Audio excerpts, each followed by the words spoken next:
कभी कभी बंदूक से निकला हुआ गोली भी रुक सकता है, मगर जेब में 40 रुपए रखकर ठेके की तरफ जाते हुए शराबी को दुनिया की कोई ताकत नहीं रोक सकता है।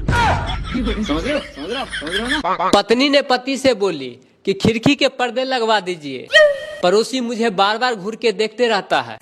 तो पति बोले टेंशन मत लो, वो खुद खिड़की के पर्दे लगवा लेगा। तो पत्नी बोली ऐसा क्यों? तो पति बोले मैं भी उसके बीवी को लाइन मारने लगा हूँ।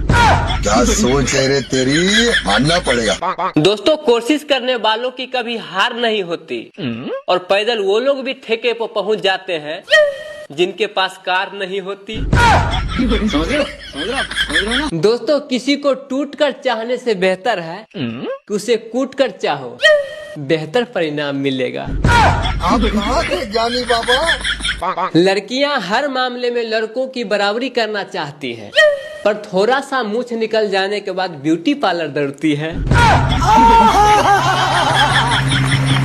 दोस्तों, मुंह से निकली हुई बात, कमान से निकली हुई तीर, और प्यार में कराए गए रिचार्ज के पैसे कभी वापस नहीं आता।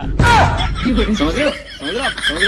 बचपन में मेरी माँ ने ऐसी नजर उतारी जो आज तक किसी लड़की ने मुझ पे नजर ही नहीं डाली। लड़का कितना भी अनपढ़ क्यों न हो, सोशल मीडिया पर लड़की की पिक्चर देखते ही नाइस पिक लिख ही देता है। समझ रहे हो? एक आदमी संडे को डॉक्टर के क्लिनिक पे गया और बोला डॉक्टर साहब, मेरी बीबी मुझे कुछ समझती ही नहीं है, हमेशा झगड़ते रहती है। मैं एक कहता हूँ तो वो दो सुना देती है। आप कुछ ऐसा दवा दीजिए जो हमेशा शांत रहे।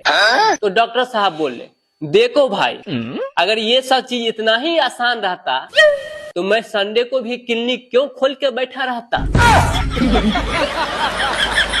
दोस्तों, पुरुष कभी भी किसी को धोखा नहीं देते, बस वो एक साथ कई महिलाओं को मौका देते हैं। शादी के बाद पति कितना भी जेंटलमैन क्यों न हो, लेकिन पत्नी के नजरों में हमेशा उसमें सुधार की गुंजाइश रहती है।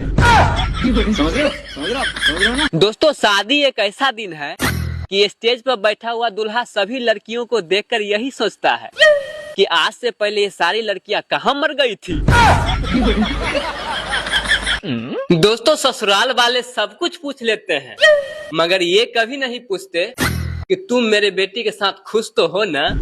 क्या सोच है रे तेरी, मानना पड़ेगा। शराबी और सांप बाहर भले कितने भी टेढ़े मेढ़े चले, पर अपने घर में सीधे ही घुसते हैं। आप कहाँ थे ज्ञानी बाबा? एक दामाद ने अपने सासू माँ से बोला सासू माँ, अब मैं रोटियां नहीं सिर्फ चावल ही खाऊंगा। तो सासू माँ बोली ऐसा क्यों? तो दामाद बोला मैं मोहल्ले वाले के ताना सुन सुन कर थक गया हूँ, रोज बोलते ससुराल वाले का ये रोटियां तोड़ते रहता है।